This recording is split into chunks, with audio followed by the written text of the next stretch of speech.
Students, आज हम हमारे चैप्टर को कंप्लीट करेंगे और चैप्टर नंबर 3 जो है जिसके क्वेश्चन आंसर हम कर रहे हैं, ये लास्ट का जो पेज नंबर 40 है ना आपका, इसमें 9th वाले में 3 क्वेश्चन पूछे गए हैं और डायरेक्टली हम इन 3 क्वेश्चन को ले रहे हैं। एक्सरसाइज के हमने 3 क्वेश्चन लिए हैं और उसी के नीचे जो पेज नंबर 40 है उसके नीचे जो 3 क्वेश्चन है कंटिन्यू 1 2 3 उनके क्वेश्चन आंसर हम कर रहे हैं। हो सकता है कि वीडियो में आपको क्वेश्चन ना मिले लेकिन क्वेश्चन के आंसर जरूर है, और क्वेश्चन जो नहीं आ पाया है उसका मैं यहाँ पर बोल दूंगा, तो इससे आपको क्लियर हो जाएगा कि कौन से क्वेश्चन का कौन सा आंसर है। तो आप लोग कंफ्यूज ना हो। पेज नंबर 40 और हमारा जो चैप्टर है ये चैप्टर नंबर 3 है, जिसका पहला क्वेश्चन है what do you understand by human poverty, मतलब कि मानव गरीबी से आप क्या समझते हैं। यहाँ पर लिखा हुआ है कि what do you understand by human poverty, और आगे के जो क्वेश्चन आंसर आएंगे उसमें नहीं लिखे हुए हैं क्वेश्चन, तो आप कंफ्यूज ना हो। यहाँ मेरी वॉइस पर कॉन्सेंट्रेट रखें ताकि आपको क्लियर हो जाए।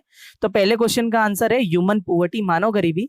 This concept broadens the general definition of economic poverty by including aspects like education, health care, job security etcetera.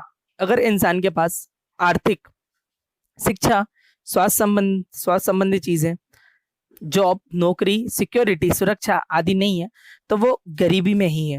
Into the methodology of marking poverty line, और वो पुअर्टी लाइन में उसे मार्क किया जाएगा। This is basically a concept to help improve the human life standard of just ensuring mere sustenances. और इसी प्रकार के ग्राफ बना करके या पैमाने बना करके कहीं ना कहीं ह्यूमन पुअर्टी को हटाया जा सकता है। अगर आपको पता ही नहीं है कि देश में कितने गरीब लोग हैं, तो कि देश में कितनी गरीबी है, तो फिर आप गरीब लोगों की स्थिति कैसे सुधार सकते हो। तो उसके लिए आप जो तरीका है वो यही है कि जिस इंसान के पास स्वास्थ्य सुविधा ना हो, शिक्षा ना हो, जॉब ना हो, किसी प्रकार की सिक्योरिटी ना हो, तो सीधी सीधी बात है कि वो इंसान गरीब है। या हमारी इंडियन लैंग्वेज में बोले, जो इंसान रोटी कपड़े मकान की पूर्ति नहीं कर सकता वो पुअर मीन्स गरीब कहलाता है। तो ये बात हमें यहाँ फैक्ट हुई कि जो ह्यूमन पुअर्टी है उसको अगर हटाना है, या उससे जो हम समझ रहे हैं कि हाँ ये ह्यूमन पुअर्टी है और इसको हटाना है, तो इसके लिए सबसे पहले इसके आंकड़ों का होना बहुत जरूरी है, ताकि उन आंकड़ों पर कार्य किया जा सके और लोगों के जीवन स्तर को ज्यादा से ज्यादा सुधारा जा सके। तो यहाँ पर हमारे पहला क्वेश्चन जो है पेज नंबर 40 का, कि what do you understand by human poverty, तो ये उसका आंसर यहाँ पर हमारा कंप्लीट हो गया है। ये एक ही आंसर है उसका, और ये आंसर हमारा कंप्लीट हो गया है। अब नेक्स्ट क्वेश्चन आ रहा है आपका, यहाँ स्क्रीन पर आप देखिए जो है आंसर चेंज हो जाएगा, और नेक्स्ट क्वेश्चन जो है वही 40 के नीचे वाला जो ह्यूमन पुअर्टी है उसी के नीचे छोटा सा क्वेश्चन है, who are the poorest of poor, ये उसी का आंसर है, who are the poorest of the poor. तो the poorest of the poor ये उसका आंसर है सेकंड वाले का। The category of economy standard means that the people in it are not economically capable of even meeting their basic sustenances requirement. अगर इंसान अपनी आर्थिक और जरूरी वस्तुओं की पूर्ति नहीं कर पा रहा है, जरा भी नहीं कर पा रहा है, तो फिर वो पुअर है। This also can be used to describe the all the people, children, especially the girl child and the woman who are conventionally not taken in consideration while making policies for the poor and unemployed। अगर आज देखा जाए तो सरकार भी गरीब बालिकाओं के लिए और महिलाओं के लिए ऐसी कोई नीति नहीं निकालती, इसने ऐसी कोई नीति नहीं होती जिसके कारण उनकी गरीबी और बेरोजगारी को कम किया जा सके। तो यहाँ पर हमें क्लियर हुआ कि ऐसी कैटेगरी के लोग जो अपनी आर्थिक गतिविधियों को भी नहीं चला पा रहे, अपनी बेसिक जरूरतों को भी पूरा नहीं कर पा रहे, वो पुअरेस्ट ऑफ द पुअर है। और साथ साथ ही जो महिलाएं और बालिकाएं हैं वो इसमें ज्यादा है, उन्हें इसमें कंसिडर नहीं किया गया है पॉलिसी में। और ये सा मानना भी है कि जो मतलब गरीबी और बेरोजगारी है वो आज तक क्लियर नहीं कर पाया, सरकार ने उस चीज को क्लियर नहीं किया है कि किस तरीके से उसे हटाना चाहिए या लेना चाहिए। तो यहाँ पर क्लियर हुआ हमें इसका आंसर, ये सेकंड वाले का आंसर है कि who are the poorest of the poor. तो यहाँ पर हमें क्लियर हो रहा है कि who are the poorest of the poor मतलब कि गरीबों से गरीब कौन है, तो जो अपनी बेसिक जरूरतों को पूरा नहीं कर पा रहा है वो सबसे ज्यादा गरीब है। और आप लोग देखते ही हैं अपने गाँव में, अपने शहरों में, कहीं भी आप बाहर जाते हैं तो आपको इससे कई लोग दिखते हैं जो असहाय होते हैं या पुअर होते हैं।